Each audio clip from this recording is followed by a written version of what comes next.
2019년 8월 17일 밤 11시 32분 전라남도 완도군 해안가에서 발생한 실종 사건입니다. 구독 누르신 후 시청하시면 사건을 재구성하는데 많은 도움이 됩니다. 서울에서 휴가차 내려온 29세 이진우 씨와 27세 최윤아 씨는 그날 밤 해안선을 따라 산책을 하던 중 한 남성을 만났습니다. 사건 발생 당시 해안가에는 여전히 관광객들이 있었지만 두 사람이 걸어간 방향은 점차 인적이 드물어지는 곳이었습니다. 나중에 확인된 CCTV 영상에 따르면 두 사람은 오후 11시 15분경 숙소를 나섰고 해안도로를 따라 남쪽으로 이동했습니다. 그들이 마지막으로 포착된 곳은 패선박 수리소 근처였으며 그 이후의 행적은 오직 목격자들의 진술과 단편적인 증거들로만 재구성될 수 있었습니다. 진우 씨는 서울의 한 IT 기업에서 근무하는 프로그래머였고 윤아 씨는 광고 대행사에서 일하는 디자이너였습니다. 두 사람은 약 2년간 교제해온 사이였고 이번 여행은 두 사람의 관계를 더욱 발전시키기 위한 특별한 시간이었습니다. 진우 씨는 이번 여행에서 프로포즈를 계획하고 있었고 그의 가방 안에는 정성스럽게 준비한 반지가 들어 있었습니다. 진우 씨는 뜻하지 않게 아름다운 달빛 아래 배 위에서 특별한 프로포즈의 기억을 남길 수 있겠다는 기대감에 부풀어 있었습니다. 하지만 그들은 그날 밤 자신들이 돌이킬 수 없는 선택을 하게 될 줄은 전혀 알지 못했습니다. 해안가의 파도 소리는 평온했지만 그 아래에는 설명할 수 없는 무언가가 기다리고 있었습니다. 나중에 수사관들이 현장을 조사했을 때 발견한 것은 모래 위에 남겨진 세 사람의 발자국이었고 그 발자국들은 부두 끝에서 갑자기 사라져 있었습니다. 발자국의 깊이와 간격을 분석한 국립과학수사연구원 전문가들은 세 사람이 서두르지 않고 평범하게 걸어갔다고 판단했습니다. 이는 두 사람이 위험을 감지하지 못한 채 자발적으로 따라갔음을 의미했습니다. 부두 근처에서 낚시 장비를 정리하던 남성은 자신을 박태수라고 소개했습니다. 52세의 태수 씨는 이 지역에서 30년 넘게 어업에 종사해온 베테랑 어부였습니다.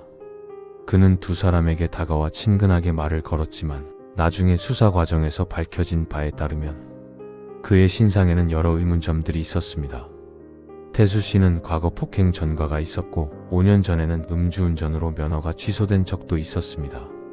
또한 최근 2년간 경제적으로 어려운 상황에 처해 있었고 여러 건의 채무 소송이 진행 중이었습니다.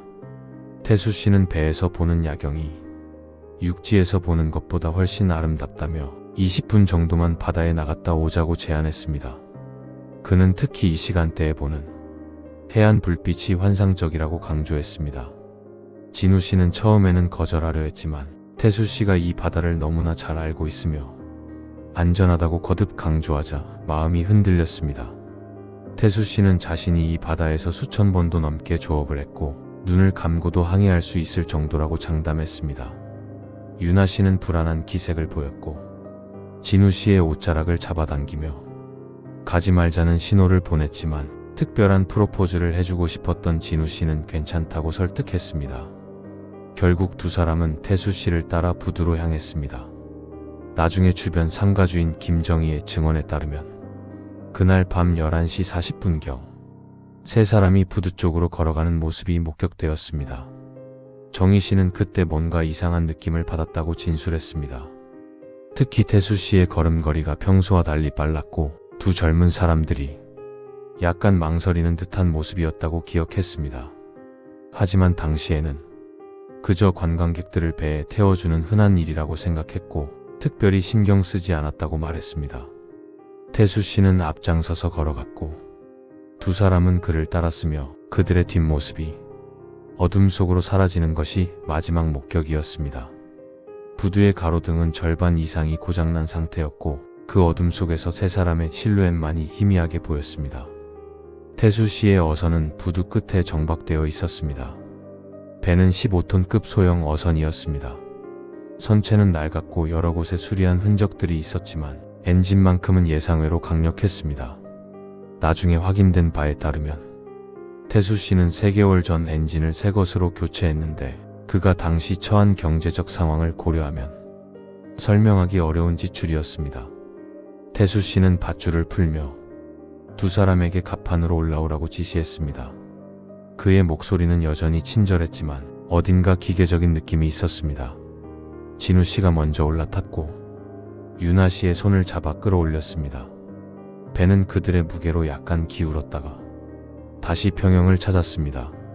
갑판 위에는 낚시 도구들과 그물이 어지럽게 놓여 있었고 비린내가 심하게 났습니다. 태수 씨는 조타실로 들어가 시동을 걸었고 엔진이 굉음을 내며 작동하기 시작했습니다. 디젤 연료의 독한 냄새가 공기 중으로 퍼져나갔습니다. 오후 11시 48분 배는 부두를 떠났습니다. 이 시각은 나중에 부두의 감시 카메라 시간 기록으로 정확히 확인되었습니다. 처음에는 천천히 움직이던 배가 점차 속도를 높이기 시작했습니다. 해안선을 따라 이동하는 것처럼 보였지만 실제로는 점점 더 먼 바다로 향하고 있었습니다. 유나 씨는 진우 씨에게 배가 너무 빨리 나가는 것 같다고 말했고 진우 씨도 같은 생각이었습니다. 두 사람은 조타실을 향해 돌아가자고 요청했지만 태수 씨는 조금만 더 가면 정말 좋은 곳이 나온다며 계속 배를 몰았습니다. 그는 특별한 포인트가 있는데 거기서 보는 야경이 정말 환상적이라고 말했습니다. 그의 목소리 톤은 처음에 친근함이 사라지고 차갑고 기계적으로 변해 있었습니다. 육지의 불빛은 점점 작아졌고 주변은 칠흑 같은 어둠뿐이었습니다.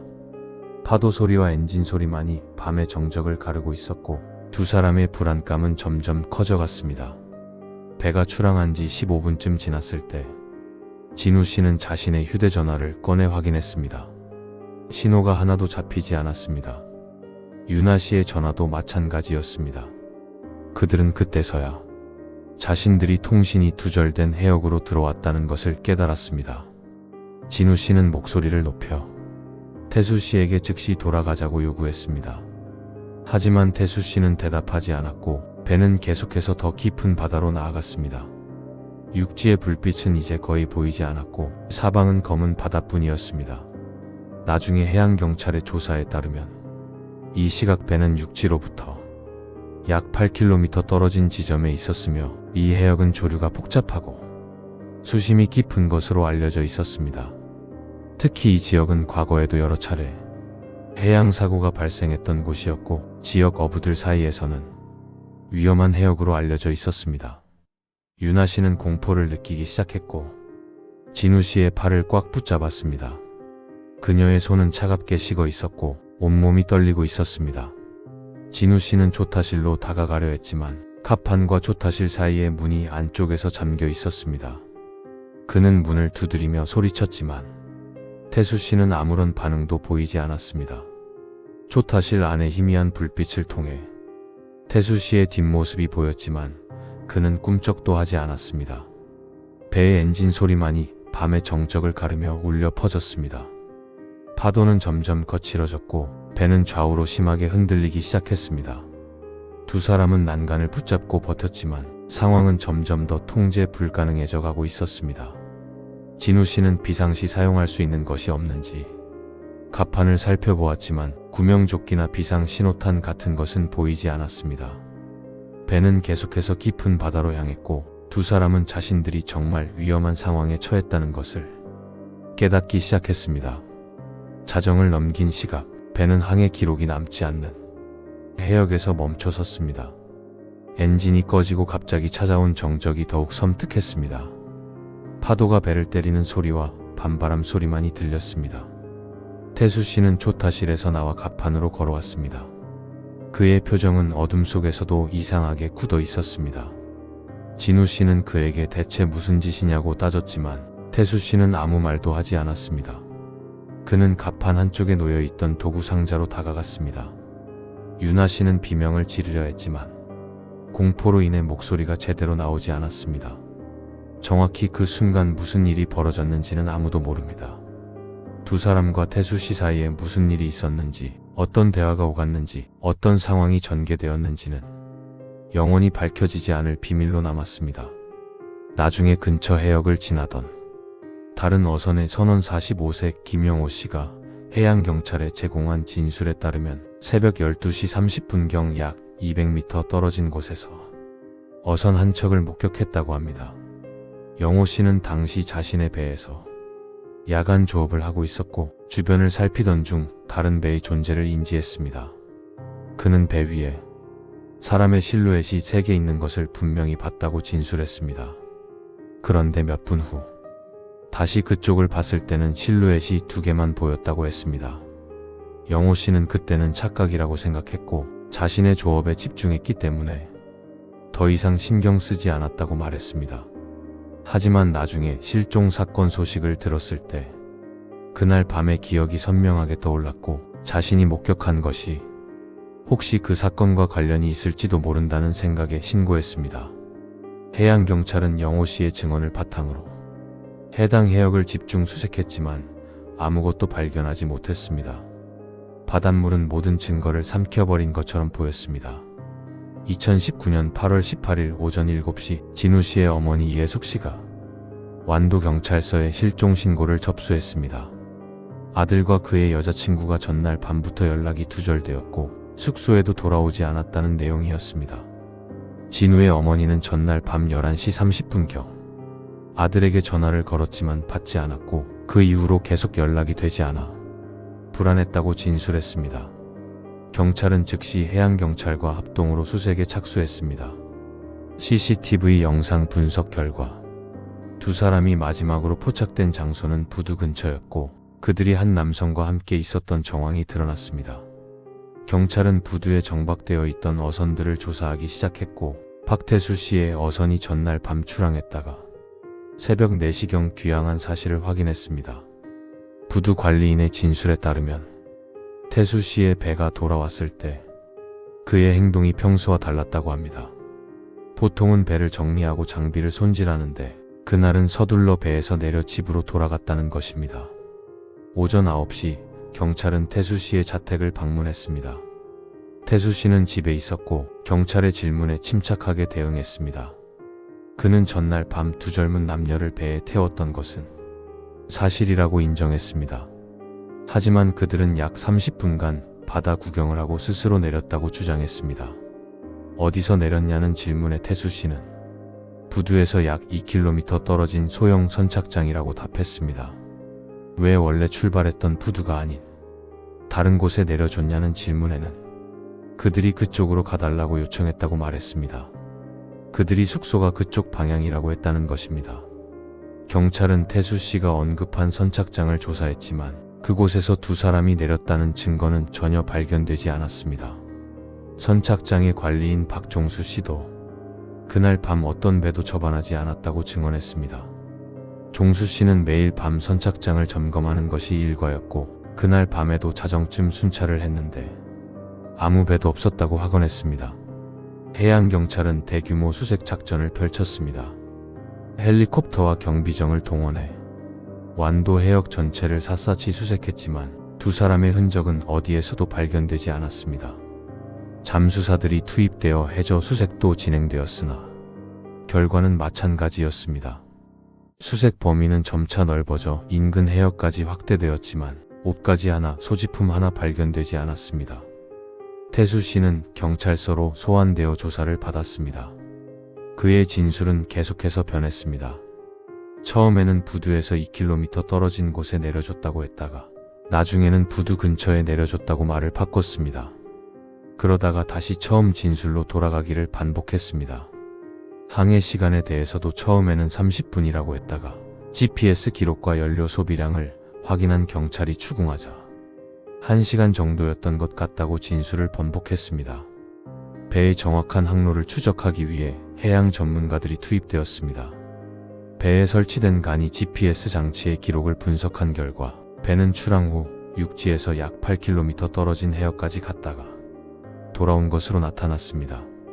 이는 태수 씨가 진술한 거리보다 훨씬 먼 곳이었습니다. 더욱 이상한 점은 배가 그 해역에서 약 45분간 정지해 있었다는 것입니다. 경찰이 이 사실을 추궁하자 태수 씨는 엔진에 문제가 생겨 잠시 멈춰 있었다고 주장했지만 배를 정밀 검사한 결과 엔진에는 아무런 이상이 없었습니다.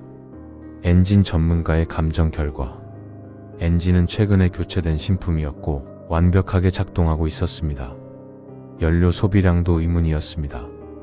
태수 씨가 주장한 항해 거리와 시간으로는 설명할 수 없을 정도로 많은 연료가 소비되어 있었습니다. 전문가들의 계산에 따르면 실제 항해한 거리는 태수 씨의 주장보다 최소 2배 이상 길었을 것으로 추정되었습니다.